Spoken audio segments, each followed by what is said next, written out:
What's up, everybody, and welcome once again to the Endzone, brought to you by Gym Bag Entertainment. It's the show about football by guys that love football, and we have a great show for you today. As always, it's your host, Craig, and my co-host, your boy Ace. And we're going to jump right into it. And as always, we start off with the injury report. The most notable injury of the year, Patrick Mahomes goes down. See, he's allergic to bad news, you know what I'm saying? He's my fantasy quarterback. He's my fantasy quarterback. He goes in for the first down. A quarterback sneak on a first down with a guy who already has an injured leg. Stupid play call. Dislocates his kneecap, and now will miss 3 to 5 weeks. Devontae Adams is still out 3 weeks in a row with turf toe. I don't know what's going on here. Hopefully he comes back soon. The fantasy guys need your help. And then Matt Ryan takes a leg injury, goes out of the game. Pretty bad for the Atlanta Falcons, but they say after the MRI that it's looking like he'll have a speedy recovery. As I always predict, Will Fuller is injured. The dude cannot finish a season, which is why I do not draft or trade for him in fantasy leagues, because he can't take on a whole season. Philip Dorsett returns to the Patriots after being injured for, I believe, 2 weeks. I'm not exactly sure what happened to David Johnson, but David Johnson went out of the game very early. If you had him in fantasy, he put up 0.2 points for you, which is terrible. AJ Green is set to return after the bye week. They're not going to rush him in. Kerryon Johnson gets injured in the game and is officially put on injured reserve. If you have him in your fantasy leagues, time to drop him. Mitchell Trubisky returns, not to good form, but returns to the Chicago Bears after having shoulder injury. I will say that he did put up a block, and with the injured shoulder, don't know if that was brave, smart, or just stupid. And Adam Thielen has a hammy injury, goes out after catching a touchdown. So if you had him in fantasy, at least he got you a touchdown, but he only put up about 9 points. He did that to me. He did it to you too? Yes. Yeah, it's hurting. But they said once again, he'll probably only miss 1 week, so that's promising. And with that as your injury report, I bring you AC for the recap. All my guys on your injury report was like my whole fantasy team. Damn, that's a tough one right there. So we gotta go into the recap of the week. KC beat Denver 30-6. Ace's MVP of that game is Tyreek Hill.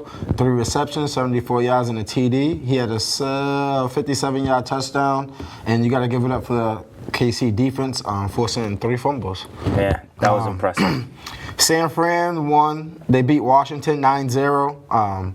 Anytime a defense put up a shutout, I got to go with the whole D. So I'm going with the whole San Fran D for Ace's MVP. Did you see that game? Yeah. They were playing in a slip and slide, man. It was a water park game, yeah. That was but terrible. That's part of football. Yep.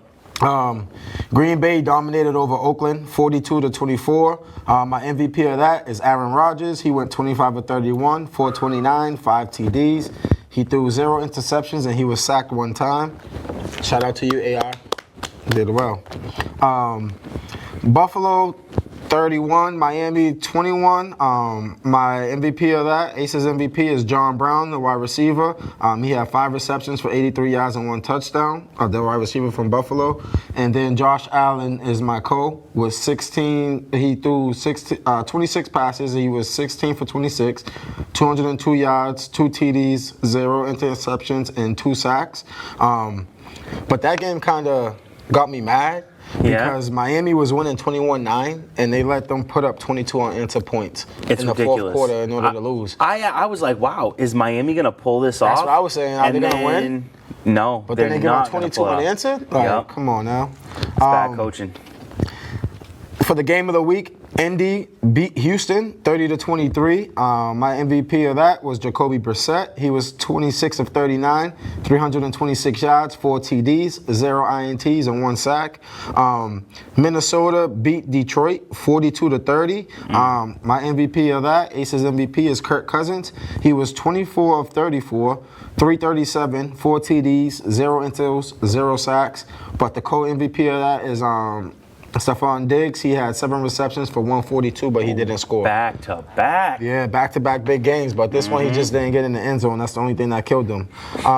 Jaguars beat the Bengals 27-17. Aces MVP is Leonard Fournette. He had 29 attempts, 131 yards, but he had 0 TDs, but he had 2 catches for 14 yards. So shout out to you, Leonard Fournette. You look like you was vintage out there. The Rams beat the Falcons 37-10. MVP of that game would be Jared Goff. He went 22 of 37, 268 yards, 2 TDs, 0 interceptions, and 0 sacks. Tennessee beat Los Angeles Chargers 23-20. That was a good game. It was a great game. Yeah. But Chargers got to get it together. But my MVP of that is Ryan Tannehill. Yeah, man. Shout out to you, Tannehill. 23 of 29, 312 yards, 2 TDs, 1 in total, and 2 sacks. But you stepped in to be a starter this week, and they benched, as we called. Yeah. They benched their guy. Benched him. And he went in and put in work, and they won. So shout out to you, Tannehill. The next up is Baltimore beat Seattle 30-16, and the game that I thought was going to be a lot closer than it was. Man. But that was crazy. Lamar Jackson went wild. He completed 9 passes for 120 yards. 0 touchdowns, 0 INTs, but he also rushed he had 14 rushing attempts for 116 yards and 1 TD. So he went off. He did go off, man. Yeah. It was a good game. Next up, New Orleans beat Chicago 36-25. My MVP of that is Teddy Britt. I got an MVP and Coco. Okay? Oh, wow. MVP Coco. Got you. Okay, Because let's the hear stats it. was just wild. Yeah, all right. So my MVP is Teddy Bridgewater, 23 of 38, 281, 2 TDs, 0 intos, and 1 sack. But Bridgewater, you still undefeated, so that's why you're my MVP. For my co, I'm going with Murray. He had 27 attempts, 119 yards, and 2 TDs. And for my co will be Mike Thomas. He had 9 receptions for 131 yards, but 0 TDs. Oh, wow. So my MVP, Coco. Yeah, there you go.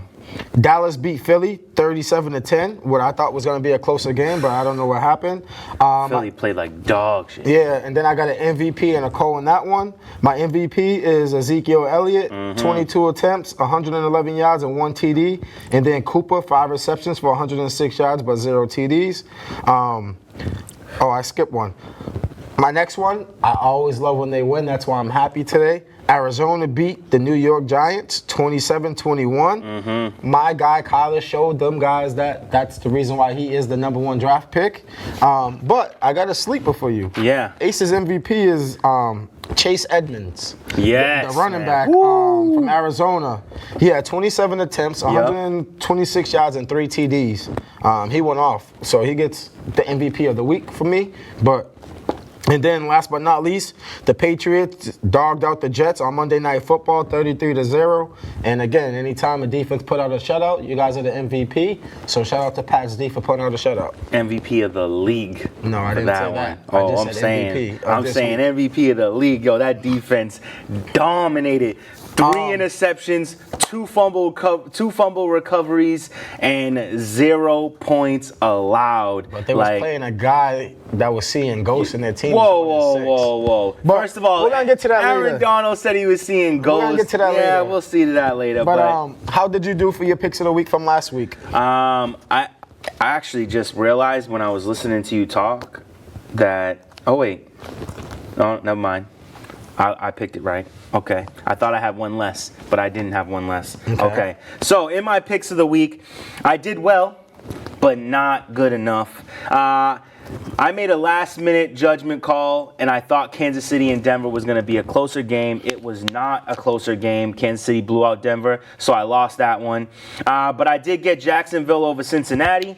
I did not get Buffalo over Miami, but I did get the Rams over Atlanta. And I did read that right. I did pick it wrong. So actually I got one less because I did pick the Giants over Arizona. So take that one off. I didn't get San Fran over Washington or the Giants over Arizona, but I did get New Orleans over Chicago. I was wrong about Philly over Dallas, but I was right about New England over the Jets, and I was right about Minnesota over Detroit, giving me 5 correct this week. Good job, Craig. 500. I win 500. Woo. Thank you. Which for brings me up to a total of 29. 29. For your boy Ace had a marvelous week. If you was a betting man and you listen to me, you want some money, thank me later. I had Kansas City over Denver. That was a win. I took the Texans plus 1.5 over Colts, and they lost that. I took Minnesota minus 1.5 versus Detroit, won that. I took San Fran minus 10 to Washington. San Fran won, but I lost that game. I had the Arizona over the New York Giants. I had Jacksonville minus 3.5 over the Bengals. I had Green Bay minus 6 over the Raiders. I had the Ravens plus 3.5 to Seattle. I had the Saints plus 3 versus the Bears. I took Philly over Dallas, so I lost that one. And that was it. Wow. 7 out of 7. I had 7 wins, 3 losses. Which brings your total to 32 and your lead now from 1 to 3. I gotta step it up. Gotta step it up. It's so lonely at the top. Oh man. This week's gonna be better. Check out my picks when we get to it. They're gonna be a lot better this week. I got the game on lock. All right, now we have to talk about a lot of trades going on yesterday. Well, actually today on the show, it's going to be Thursday when they watch it. Yep. So today is Tuesday, and on Tuesday, a lot of trades went down. Seahawks acquire the star safety first-round pick, Quadre Diggs, and a 7th-round pick from Detroit Lions, and the Detroit Lions receive a 5th-round draft pick in their in the place. Slay very unhappy about this particular trade, calling it BS. What do you think? I love this trade. Yeah. And the reason why I love this trade because you saw our team get better. Seattle is struggling on the defense side of the ball. They're giving up a lot of points to passing, not even rushing really. It's a lot of passing touchdowns that they're giving up in big plays. So I like that they're kind of trying to get better on the defensive side of the ball. What about on Detroit's side? Detroit is Detroit. Yeah. It's the graveyard team, so I really don't pay no mind to them guys. Got you. So you're just happy that Seahawks I'm just picked up a happy good that player. a good quality team got better to compete. All right. You know, like Detroit, they still got 3-4 more years to get good and try to make a playoff run. And I agree with you because Seahawks are all about they're supposed to be a team that's about defense, and a lack of defense is the reason why they're losing games because it's definitely not a lack of offense. So yeah, we'll see what happens with that trade. We'll see how Quadre Diggs pans out. But until then, let's move on to what I think is just the biggest combination of news in the NFL. We're just going to talk about New England and San Fran. 2 undefeated teams. Both make acquisitions. Let's talk about that first. The Patriots acquire Mohamed Sanu for a 2nd-round pick. What do we think about that? Well, being an NFL guy, a lot of people's going to be like, that's terrible because Patriots just got better. Being a person that loves football, I love the trade. You know, New England is New England.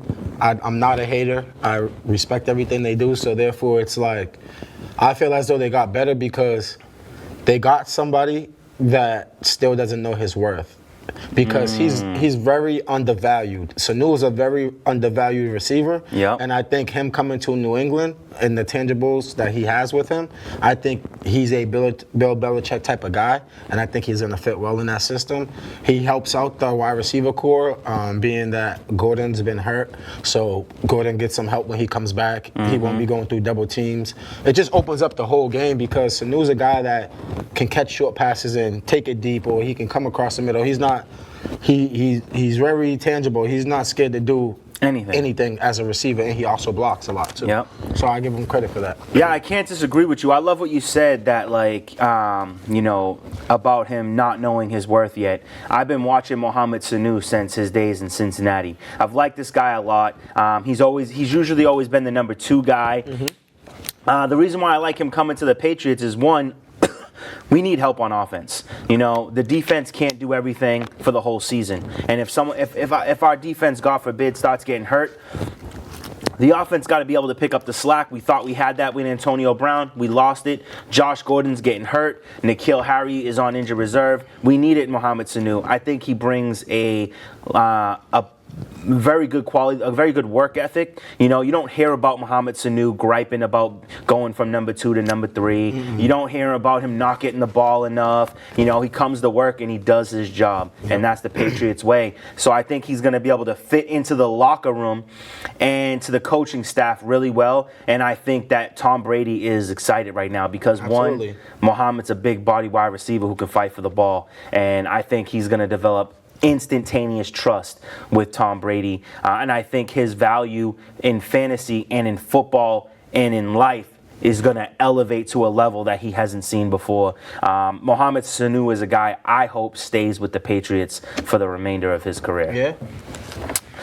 And then, so we're talking about undefeated teams here. So one undefeated team goes and picks up Mohamed Sanu. So, you know, Jimmy G and his 49ers can't be left out. And they go ahead, and I didn't get the details of this trade. I didn't see it yet. But they go to Denver and they acquire Emmanuel Sanders. Do we know what they traded for him? Let's... All I know is this is necessary. San Francisco did not have a number 1 before this moment. Nope. They did not have a number 1. And Emmanuel Sanders may not be like the highest level number 1, but at the end of the day, he goes into that San Fran team. He becomes number 1. They made sure to trade for him early so that he could play this week. Yep. So we're going to see what he does when they go up against who they playing this week? Carolina. Good matchup. They got Emmanuel Sanders. They got left tackle Joe Stanley. They got right tackle Mike McGlinchey. Yep. And they got a fullback Kyle. No. They already had Kyle Juszczyk. Yeah, well, they got him back. Yeah, they got him back. Yeah, you get him back. So those are the guys that they got up. But did they say what they gave up to get? No. All right, so they haven't given up the trade details, but it's still fresh. What do you think about this? I love it because it's like San Fran lacks on offense. Their defense. I'm gonna tell you this. San Fran, what they're doing right now is they're mimicking the Patriots. Yeah. And I love it because they're NFC, AFC, and it's almost like Patriots is the big brother to San Fran because what San Fran did with all their draft picks and being bad for those years, they built up on their defense. Then they got Jimmy G. They brought Jimmy G in. They built around him. And now you bring in Emmanuel Sanders just to help him out. Now you got a number 1 go-to guy. Now that opens up a run game that was really good. I always call him the wrong name. Matt Breida. I call him Beretta. Got the gun. So Matt Breida, he's working. He's a workhorse. But now with Emmanuel Sanders, that just opens it up that much more for him. So these two teams just got dangerous. They just got way better. So it's like the NFL has to keep up. So I think a lot of teams is going to make similar moves and fill in those voids that they have because if Patriots went out there and got someone before the deadline, undefeated team. San Fran went out there and got a top-notch player, undefeated team before the deadline. So now teams know these two teams is pushing us to make moves, so everybody's on the phone calling for everybody. You got a lot of 6-1 teams that need that need to make trades before the deadline. Yes. You know, New Orleans. And it's only little pieces missing, like one piece maybe. Yeah, like we always talk about the Bears. They go out there and get a quarterback. They could be a whole different team. Yep. It's just so much. Could you imagine like if New Orleans added? We have something we're going to talk about later, but if New Orleans added a nice wide receiver to go, even though they really don't need one. If they did, if I was New Orleans, the GM of New Orleans, my offense is set with Drew Brees there because that's my guy. You get what I'm saying? Yeah. And with Teddy Bridgewater there, everything is just working as it's supposed to be. But I'm building on my defense more, so I'm building on my offense because I know my offense can light it up at any given time. So let me build on my defense. So if they go out there and get a couple of defensive players, 1 or 2, I think that will put them in the driver's seat too, in a better position to win. But offensive-wise, you're gonna be offensive overloaded, and there's only one ball because you got Kamara that wants the ball. Yeah. Drew Brees got the ball in his hand every play. Then you got Michael Thomas that needs the ball. Ted Ginn, Jared Cook. these guys is guys that you just paid money to keep and stay with you. So you can't go out there and get an offensive player because it's almost like disrespecting them. Like, okay. I mean, but the Patriots got a lot of we don't have a lot of great talented offense, but we got a lot of players on offense right now. But it's a different scenario because the simple fact is Patriots brought in Sanu, someone who's underrated that doesn't know his value. Yeah. You get what I'm saying? So you bring in an underrated player like that who goes out there and kill. Now you sign him to a big contract. Now you got him for the rest of his career. Yeah. It's not like you're bringing in someone like an AB who's already got this stigma. I wasn't thinking. You know what I'm saying? Like you got someone like that's big that got this stigma around him. Sanu don't have that. No. We all know watching football, Sanu's nice. We all know what he's capable of doing. Now that he got Tom Brady, we know he's gonna really blow, but Patriots did it a different way. They got the quiet guy more than so loud. Yeah. And it was crazy because you the one that told me first, like, oh, Patriots may get Emmanuel Sanders. I'm like, yeah, Patriots got everybody. said Mohamed Sanu too. But so since now you bring in, if Patriots brought in Sanders, now that's someone that's coming in as like an AB style guy. Oh, that's a good point. You get what I'm saying? That's a good point. But now you didn't do that. You went for the other guy, which is the next best thing. Someone that's quiet, very professional, do your thing. Cool.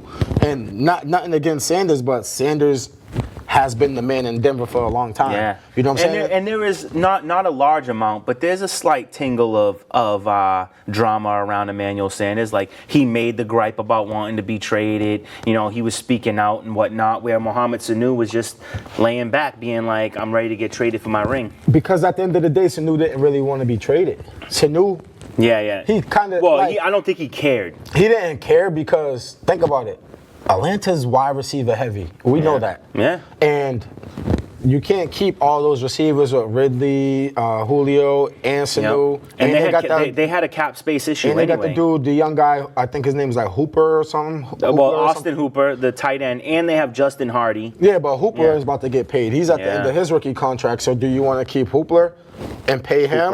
Hooper and pay him, or do you want to get rid of one of these wide receivers when I already got like 7 or 8? You know what I'm saying? So, this is true. I like that. That makes sense. I don't think it was bad on Atlanta's part because it was more so a money issue. I feel like Atlanta gave him up for cap space more so it was to give him up because he's. And the not Patriots are going to have to make a move too because they're like, I think they're just over $1 million. They're like $1 million something over space. So we're probably going to see someone get traded from the Patriots away to free up some cap space. On some lower level news is Patriots also acquired special teams specialist Justin Bethel.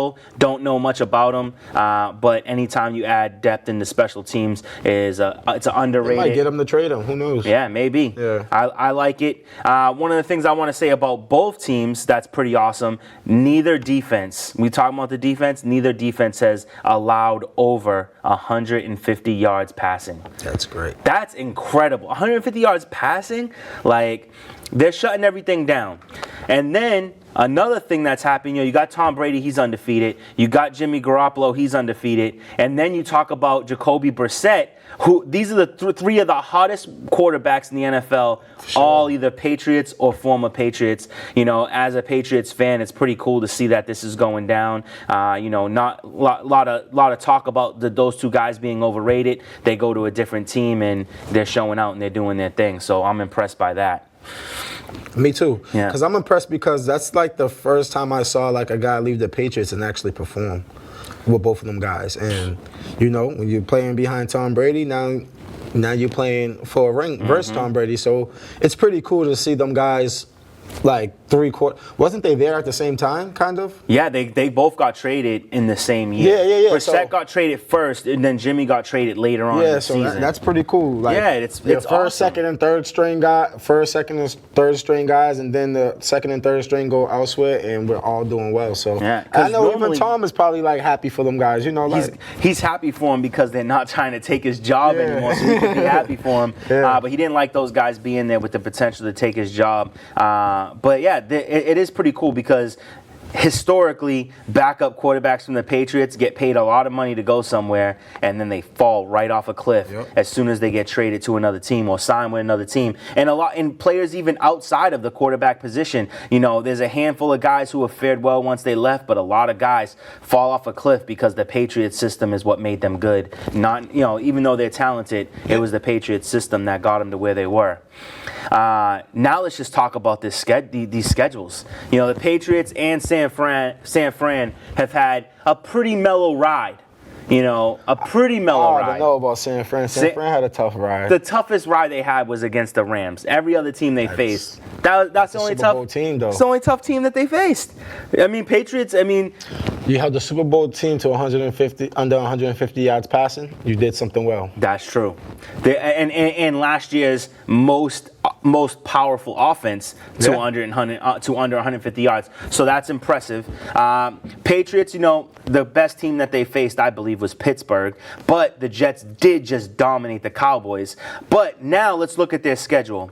San Fran, they got to face the Panthers. Then they go up against the Cardinals, Seahawks, Green Bay, Baltimore, New Orleans, Atlanta, the Rams, and then back to Seattle. That's the rest of their schedule. Like, the Cardinals is probably the only team that even looks close to being like an easy bucket. I just feel like, but talking about those teams, talking about the team that they're playing before this trade, it's tough. Yeah. Talk about those teams now. With this trade, it's kind of like there's going to be 4 or 5 teams that they're going to beat no matter what. Oh, yeah. You get what I'm saying? Like, I feel like last week I had question marks around San Fran. Yeah. I knew that San Fran was going to be a good team. I didn't have them to be undefeated the whole season. Yeah. But I had them to be going to the playoffs. So if they can go the whole season with like 3 losses, that's amazing. Yeah. And I think with this addition, they could go the whole season with about 3 losses. I see them with like 3. Patriots. I see 3 losses in a row because they play Green Bay, Baltimore, New Orleans. They play those 3 teams in a row. They could beat Baltimore. They could beat Baltimore. Will they beat Baltimore? Baltimore thrives around Lamar Jackson, right? Yeah. With that San Fran defense, the way they're playing, out of their minds. Jackson ain't doing that versus San Fran's defense. This is true. He's gonna have a tough time. He's gonna have to win other ways. He's not gonna win running. Yeah, no. Because they shut down the run, and he's not gonna win passing because they shut down the pass. Well, they shut down the pass more so the run because yeah. Well, I mean, they do shut down they shut down the pass. 150 yards passing is shutting down the pass. So, what else could he do in that game in order to win? You get what I'm saying? This is a valid point. Yeah, because if he's gonna run the ball all day, he's gonna get hit. And that's a team that I don't want to take hits versus as a quarterback, as a running quarterback. I don't want Nick Bosa hitting me. Yeah. So what are you really gonna do? So maybe there's only 2. I mean, Green Bay. Green Bay's gonna be a tough game. I find it hard to believe that they're gonna beat Green Bay, especially in Lambeau and stuff. And then New Orleans. New Orleans might even have Breeze back by that time. And that's when it comes to Green Bay and New Orleans, I see those are more 50-50 games. Yeah. But when it comes to Baltimore, I see it more of a 75-25 game. Wow. Yeah. That's just my opinion. Yeah, I hear you. No, I get it. I get it. It does make sense.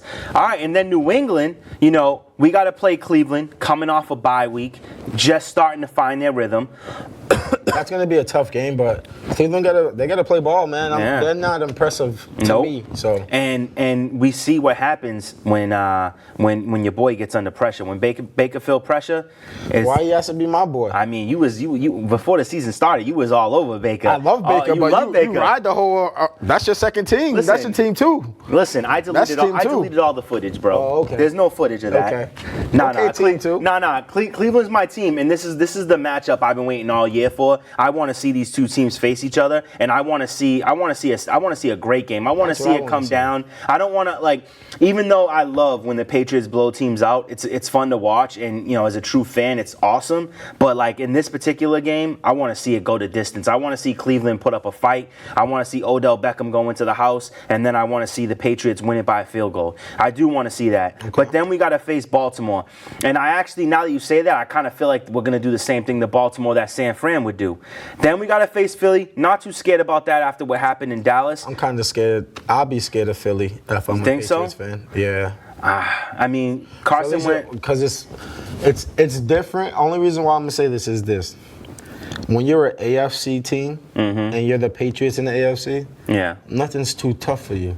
But when you're an NFC team like Philly and you're playing versus those tough teams, and you get another tough team like the Patriots, it's just another day. The best way to put it is, teams gear up to play versus the Patriots. Mm-hmm. They don't play down to the Patriots. Like a team like Philly, they might play their best ball versus the Patriots. You'll be like, who's this guy? Who's this guy? Because they play their best ball because they're playing up to the Patriots' caliber. But last week they played down and got killed. Yeah, you get what I'm saying? this is So true. it's kind of like it's when NFC and AFC crosses each other and plays each other, I always look at that as tough because you don't know what team is going to do what. And it could be the worst NFC team or the worst AFC team, and they can go out there and surprise you when they play versus each other because that's not a team that you're playing twice a year. Yeah, it's true. That's a team where you feel like, all right, we just got to play them this one Sunday. Any given Sunday, anything can happen. So. This is true. And then we got to face Dallas and Houston, and then Kansas City as soon as Patrick Mahomes is scheduled to come back from injury. If he takes the whole time, he'll come back just in enough time to play the New England Patriots. So that puts us in a tough position. Kansas City looking like the hardest matchup. If Patrick Mahomes is back for that game, that's a tough one right there. A little bit worried. But the reason why I talk about these matchups is, let's just say these two teams ride it out and they make it all the way to the end. Two teams go into the Super Bowl. I would love to see that. I think that's the greatest story the NFL could ever have. I would love to see that. But it's not going to happen. Tom Brady going up against the man he got traded for the ultimate bragging rights of all time. And how do you feel like he got him traded? Because Tom Brady forced Belichick and Kraft's hand. He didn't want the competition. He saw a young, hungry kid coming after his job, wanting it, and fighting for it, and making a case. Mm-hmm. And he's like, you know what? Nah, I don't want that. Get him out. But at the end of the day, Jimmy G still would have been on the bench right now. Yeah, he would have been on the bench right now. If they would have signed him, he would have stayed on the bench. He would have probably played most of his career on the bench. We would have never got to see it. And so Jimmy should be thanking Tom. Yeah. But at the end of the day, Jimmy wanted that Patriots job. He wanted to be the quarterback of the New England Patriots. But he wasn't going to get that with Tom still being alive. Exactly. So now there's this animosity. Not even healthy, just alive. You know what I'm saying? Like, there's animosity between these two guys. Whether or not they go undefeated, to see these two guys meet in the Super Bowl, I think that with the two best defenses going up against what will arguably be the two best quarterbacks in the moment. Because if they make it there, they get that right. Absolutely. So two best defenses, two best quarterbacks, former teammates colliding, that would be great football. Good story to tell. Mm-hmm. So I know I tell my grandkids about that moment. If that happens, who wins? San Fran. Yeah? Without a doubt. Nah, I don't know. You gotta see when that happens. My Patriots is gonna win. A lot of stuff can happen. You know me, I take stuff week by week. I don't jump the gun because we don't know. We definitely don't know. So we'll see what happens in the future. But we got an exciting storyline with these two teams. Absolutely. And they just made some additions, and who says that they're done? I don't think so. I don't think so either. More to come. I think there's definitely more to come. All right. Can Kansas City get a win? Yes. Yes. You think so? Let's look at this schedule real quick. Cincinnati, you mean? What did I say? Kansas City. Can Cincinnati get a win? Well, this week they're playing versus Washington. Okay. That could be a win. They're playing Washington? Yeah, No. Minnesota plays Washington. Cincinnati is playing somebody else. Cincinnati is playing a different team. I don't know who they're playing. That might be the following week then. I'm about to look it up. I'm about to look up their schedule right now. Cincinnati. So they got the Rams this week. Then they got Baltimore. Then they got the Raiders. Then they got the Steelers. That's a game that could be won. Then they see the Jets. That's a game that could be won. Oakland game could be won. You think so? Yeah. Oof. Then they play the Browns. Then they play the Patriots. Then they play the Dolphins. I see them winning. They can win like 3 or 4 of those games. I would love to see them. I would love to see them in Miami not win a game until they face each other. At the end of the season? At the end. They face each other week 16. But here's the thing with Cincinnati. Yep. Cincinnati is a team that's playing. They're not playing bad football. No, they're not. They're not out there getting killed like Miami. Correct. They're actually competing. Mm-hmm. So when a team's competing and you're out there competing week in and week out, you're gonna get a win because you're competing for that win. You know what I'm saying? So for me, I could say I think they're gonna get a win with them. Out of like 4 of those teams, Like, out of the teams you named, they can get There's three four, or four. yeah, three or four wins. teams. Yeah, they can But, get them. You know, just keep fighting, man. That's Cincinnati. Just got to keep fighting a good fight, and hopefully something can change for them. Okay, so with that being said, can the Dolphins get a win? No. Dolphins going 0-16. Only reason why I say that is because they're like tanking. Like I'm saying, Cincinnati goes out there and play ball and fight to the end. Miami, you're up. You give up 22 unanswered points. That was your win right there. Yeah. They got rid of half of their They team. won the game against Washington. Well, Yeah. not won. They tied it and then gave it up instead of getting the tie. Instead of getting a tie. So Miami had their chances to win and not be a team that doesn't have a win, but they just gave up every opportunity that they had a chance to win. So I don't see them winning. Yep. All right. Oh, and that dude Bethel is a cornerback. He was a cornerback for Baltimore, but he played special teams. Okay. Just saw the alert on that. All right. So Cincinnati, maybe. Miami, probably not. All right.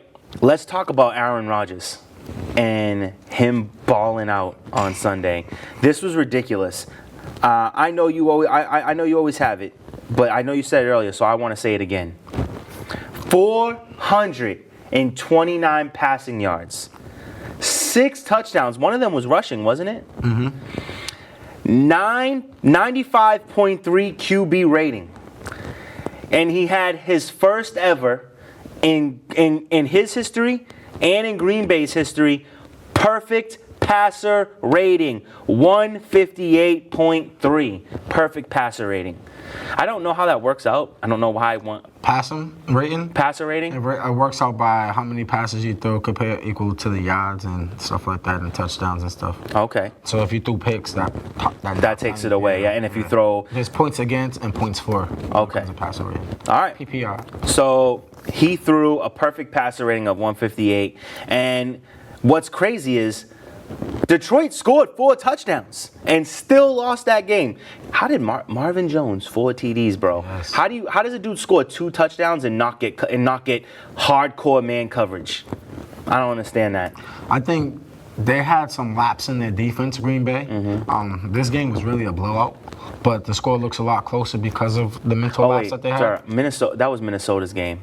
Detroit was Minnesota. They played Oakland, right? Green Bay played Oakland. Green Bay played Oakland. All right, so my bad. I misstepped. So yeah, but they dominate Oakland, and even again, I think didn't Oakland put up like 24 points in Yeah, that they game? did. Yeah. So they came and played. But when a quarterback throws 25 passes and throws for 429 yards, that's ridiculous, bro. In the Ridiculous. NFL. You only threw 25 passes. It takes quarterbacks 40 passes to get that many yards. It takes them 35 plus. That's a great game. Yeah. And not to mention, he had 43.8 fantasy points. Wow. And 5 different receivers scored.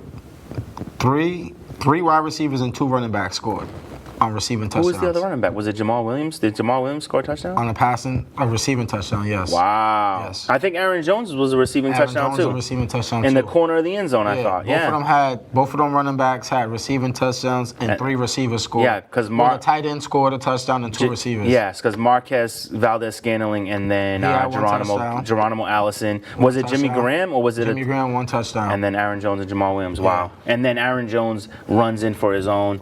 Just a remarkable performance. Aaron Rodgers is telling everybody like, San Fran may be undefeated, but I'm coming for my ring. He's more so trying to compete with Brady. Don't say San Fran. Nobody's. Well, he has to get through He's San Fran right first. now that y'all looking at Tom Brady. Tom Brady still got it. Well, Aaron Rodgers still got it too. Because that's always his culprit. Like, I mean, he's the best QB in the game right now. I think so. He's 6-1. Just had a perfect passer rating. It's just and he's playing with nobody. No Devontae Adams. Your number 1 wide receiver is Valdez-Scantling. So this dude's doing big things. And that's why I say it's the NFL. You can't sit here and be like, oh, I ain't got this, I ain't got that this week. You play with what you got. Next man up. Aaron Rodgers is a guy who plays with what he got and don't complain, and I respect him for that. Damn right. All right. Kenyon Drake, running back for the Miami Dolphins, is the next player to be put on the chopping block. And my question to you is, does anybody want him? Well, for me, Yeah. I feel as though he's messing himself up Okay. Because in 6 games, he has 47 attempts, rushing attempts for 174 yards and 0 touchdowns. So his stats ain't helping himself get picked up by somebody, but there are teams that still want him. What teams, I don't know. When I read about it, they was just saying a lot of teams been calling about him. The only team I could think would want him is maybe Buffalo, because Singletary ain't doing anything. But he ain't. You never know nowadays. Yeah. He could be used anywhere. And you know what? I just remembered this just because I want to bring it up, because you brought up the guy, and I want to bring up his counterpart. And I forgot to talk about this. Is that there's a rumor out there that David Johnson could get traded to Philly. Right? I don't like it, because Philly is where running backs go to die. But Philly needs a running back, though. No, they don't need a running back. They misuse their running back. Yo, Jordan Howard doesn't suck. Yeah. He had a game where he scored like 3 touchdowns. And Miles Sanders was a high drafted, highly touted running back. And neither one of these guys are doing anything. Who did they have before that? Jay Ajayi, who had 2 back-to-back 200-yard rushing games in Miami, goes to Philly and does doo-doo. Then, before that, they had DeMarco Murray, who had come from Dallas as the #1 running back in the NFL. He went from #1 on Dallas, granted behind the best offensive line in the NFL, to Philly, where you forgot his name. He sucked in Philly. The last Philly running back that was actually was Sproles, right? No, well, Sproles he's kind of like a pass-catching running back. Yeah. The last good running back they had was Shady McCoy. That's the last time they had a valid running back. And that was a completely different Philly. How long ago was that? That was a decade ago. Yeah. You know what I'm saying? Philly does not know how. Philly's like the Lions. They don't know how to utilize running backs. I would hate to see one of my favorite running back go to a team that is going to misuse him and not give him his touches. This is a terrible decision. It's a business. It happens. It is. And Edmonds just made it very likely that they could go ahead and make that trade and not be afraid of their run game. Touchdown game? Yeah.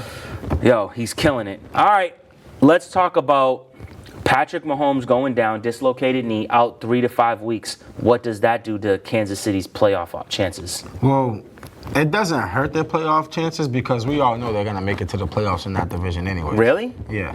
I don't know if I know that, man. Well, I know that. They're going to make it to the playoffs, but Kansas City is not playing good football right now. No. So 2 losses. So I think they got an upcoming bye week coming up within the next week or 2.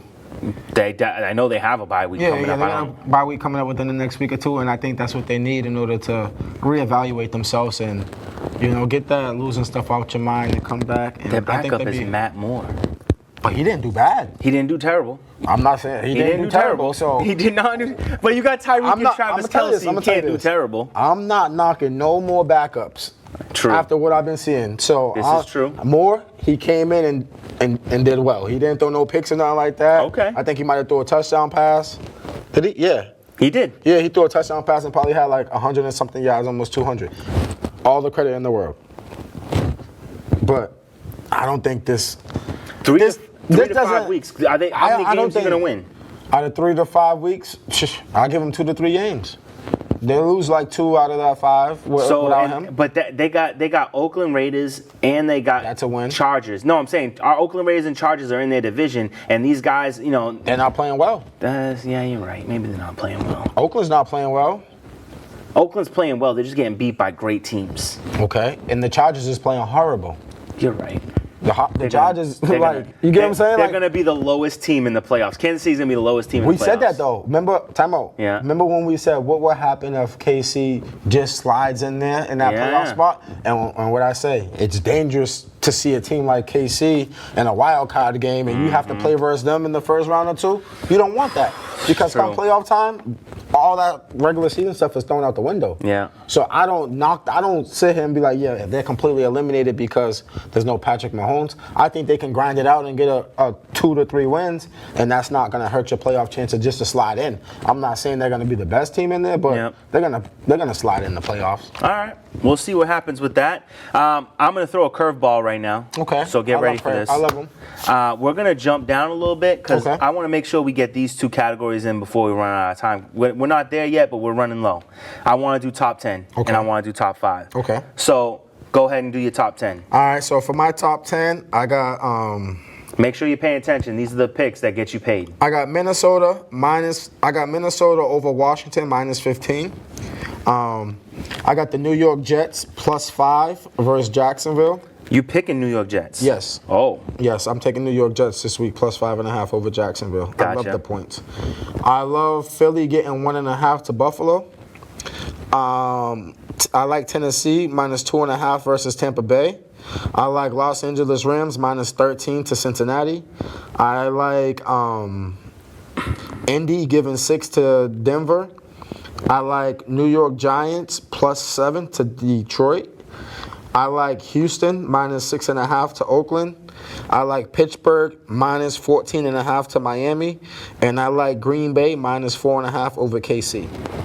Wow, this week we only have 4 of the same. This is going to be a week of some clear decision changing going on. I love it. All right, I got Minnesota over Washington, +16.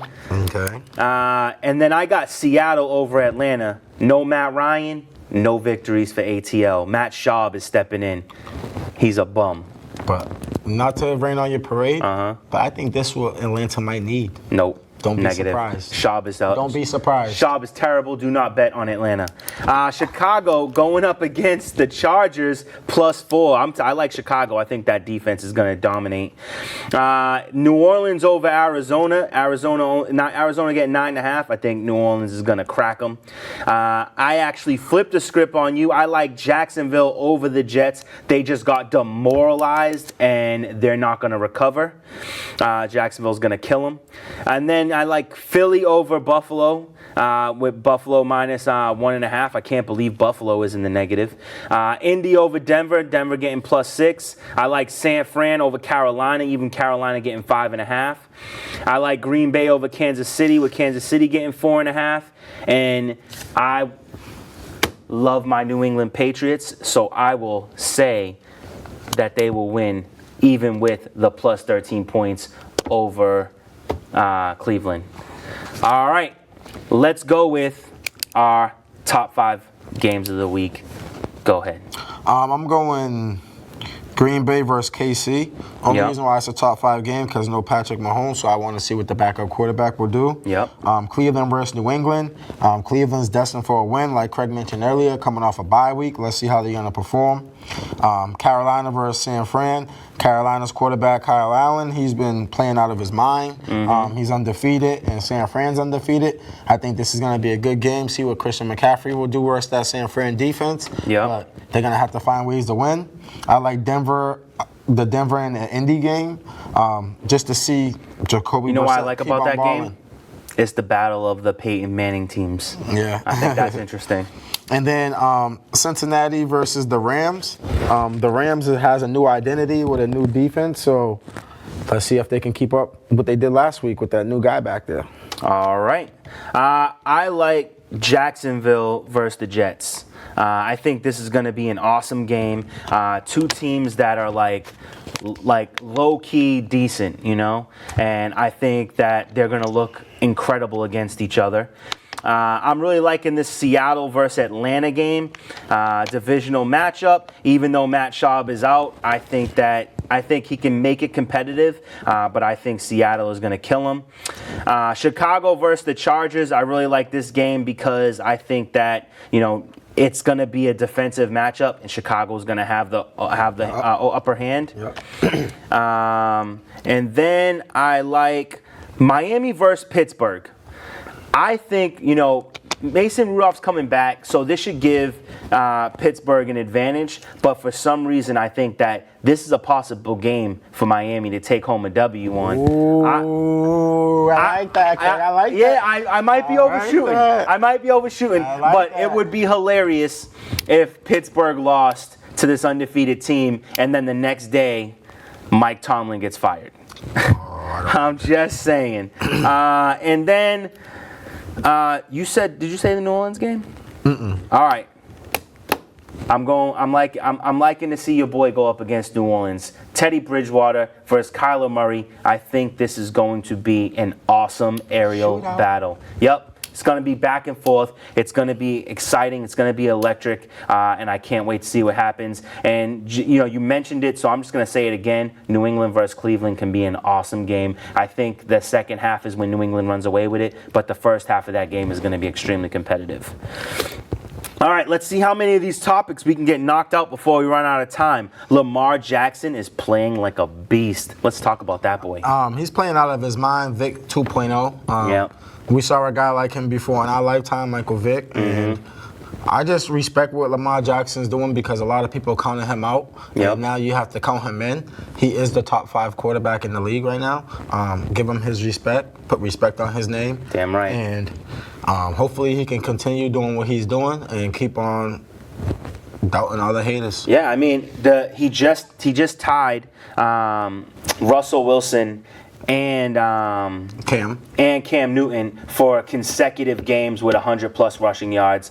He's looking to break Cam Newton's record. The kid is just playing like a beast. I feel like Lamar Jackson looks like a modern-day caveman, like he came out of the 50s, like someone took a time machine and brought him back. But the boy's balling out of control. He made the adjustments he needed to make for this season, and it's paying off really well. The only thing I think that this team is lacking is real wide receiver help. They got that great tight end in Mark Andrews, but there's no true number 1 wide receiver there. Brown? Huh? I think Brown proved But Brown's been out 3 weeks. Yeah. So I mean, and he's a good wide receiver. I don't know if this is the year he's number 1. Not a true number 1. They should have went out there, got Samuels or Sanu. Yeah. There's another guy that I think they should get. We'll talk about that if we have time. Washington holds San Fran to 3 field goals. Now I get it. It was a water park day. Complete rain out. But you don't score a single touchdown against one of the worst teams in the NFL? Well, I think it's this. Like you said, the weather was horrible. San Fran did have the ball a lot in the red zone, but it was just fumbles and mistakes. Yeah. And you can't win games playing like that. You got to play mistake-free football. Understanding the weather, that's no excuse, but yeah, the weather did play a big part. The weather played a big part. It was crazy. When I saw that, man, it was crazy. People sliding around and like water splashing up. That's crazy. Those games can be exciting. This was a good game. It was looking good. They were scoreless, I think, like the first half. So first half 0-0. So that was a pretty awesome thing to see. Like you were like, wow, can Washington actually win this game? And it looked like it was possible. It would have been hilarious, but we'll see what happens. Ramsey comes to the Rams, first game. I'm going to let you talk about it. I'm going to let you tell us what he did. Man, I love Jalen Ramsey. I think he is the best DB in the game, in the business right now. Ramsey, he played 60. He got traded to the LA Rams. For 2 first-round draft picks. First time a cornerback ever traded for more than 1 first-round draft pick. And he's worth that. Oh, yeah. As you see, he plays 65% of the snaps, 36 snaps out of 55 on defense. He limited Julio Jones to 3 catches. Julio Jones had a 13-yard catch, a 17-yard catch, and a 39-yard catch. He had a forced fumble hit on Devontae Freeman. And the Rams defense held Atlanta to all season lows this year with passing yards, receiving yards.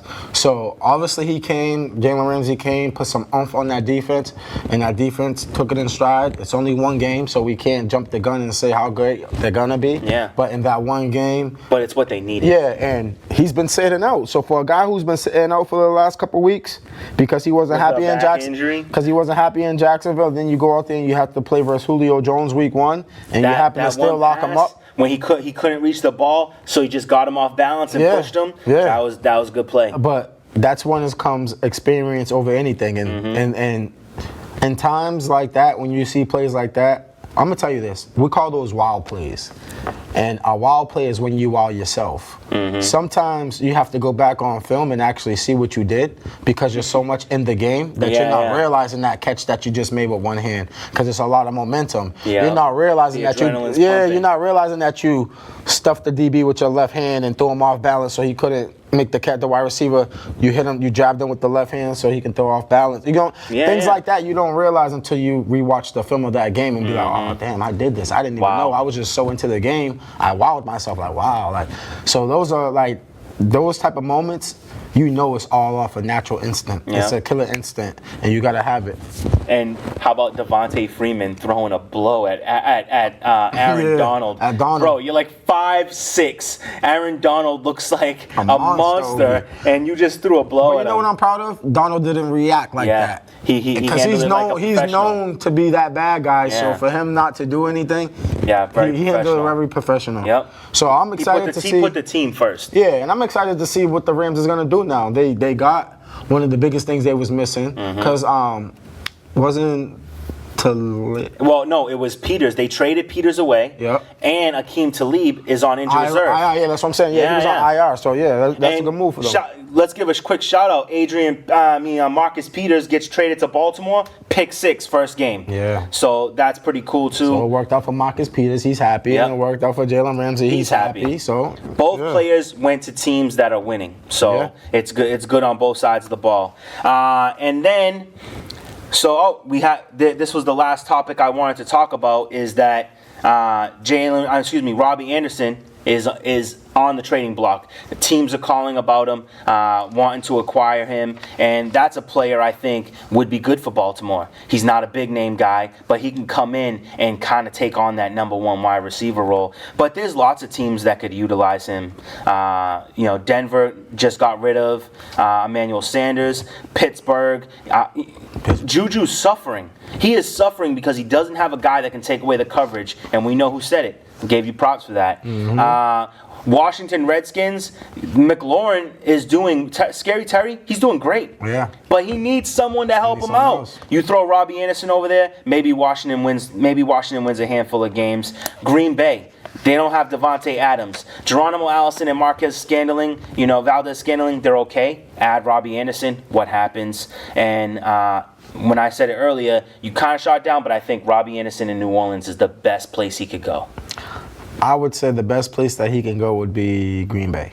Green Bay? Yeah. For me, it would be between New Orleans and Baltimore. I'm going to tell you why not New Orleans. Because he won't be the man in New Orleans. He'll just be a third. I think he'd be he'd be number 2. Yes and no. Michael Thomas, Robbie Anderson. Yes and no, because when New Orleans offense is about spreading it around. So they all get touches. So that's not worth saying that he won't get his touches, because he definitely will. But if he goes to Green Bay, you have a Green Bay team that doesn't have a true receiver. Like, not a true receiver, but they don't got no true man over there. So you can go there and be right in and help out that team. Yeah. And that's a winning team. And you can go in and kind of make them have a run. If they get him, they go for a run. They're looking at Super Bowl contenders. Yeah. If they got Robbie Anderson, I'd say San Fran has no chance at winning. Oof. If Robbie Anderson goes to Green Bay, and if Robbie Anderson goes to Baltimore, I think that Lamar Jackson's ability to pass the ball elevates that much higher. But I'd like to see what happens if whether or not he's gonna get traded.